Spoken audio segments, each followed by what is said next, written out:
Veliki pozdrav svima ljudi, dobrodošli u novu video i danas pričamo o Peletu, neku njegovu malu biografiju. Ovo nije tako vesela vest, odgledajte video do kraja te na kraju videa dajte neko vaše mišljenje. Pele, fudbaler koji iz osiromašene brazilske sirotinske četvrti postao najpoznatiji jedno vreme najbolje plaćeni sportista na svetu tokom spektakularne karijere koja je donela više titula na svetskom prvenstvu i više trenutaka koji oduzimaju dah nego bilo koji drugi.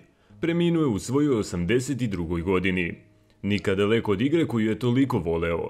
Pele umro od komplikacije od raka u bolnici u São Paulu 29. decembra 2022. godine. Pele, kome je tumor iz debelog creva uklonjen 2021. godine, bio je hospitalizovan do kraja novembra zbog nege u vezi sa rakom debelog creva. Nakon toga stanje mu se još pogoršalo, te nije mogao sve to izdržati. Svojim oštrim dodavanjem, hrabrim trčanjem i žustrim udarcima na gol, koje je mogao da izvede bilo kojom nogom, Pele je potpuno transformisao fudbal tokom 21-godišnje karijere, u kojoj je postigao neviđenih 1281 go, ali brojke same po sebi ne mogu definirati Peletovu magiju, koja je bila toliko posebna da su afričke vojske na obe strane, tokom krvavog građanskog rata u Nigeriji, pristale na dvodnevno primirje kako bi vojnici mogli gledati kako on igra. Čak mu i tajna služba dozvolila da obije loptu od glave predsjednika Geralda Forda, a istraživanje u zalasku njegove igračke karijere pokazuje da je Coca-Cola bila jedini brend popularniji od Peleta u Evropi. Odrastao u Brazilu, Edson je toliko mrzeo besmisleni nadimak koji su ga njegovi drugovi iz osnovne škole zadirkivali, da bi se borio sa svakim ko se usudi da ga nazove Pele. Međutim, pre nego što je postao punoletan,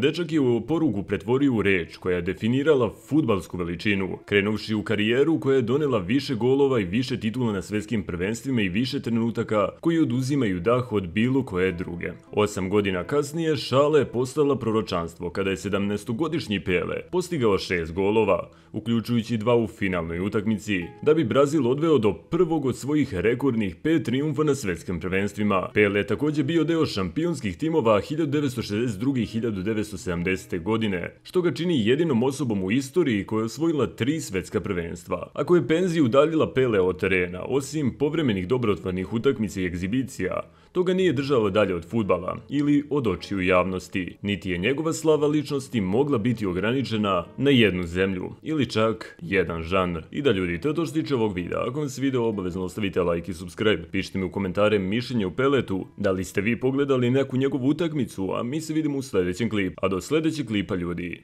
pozdrav!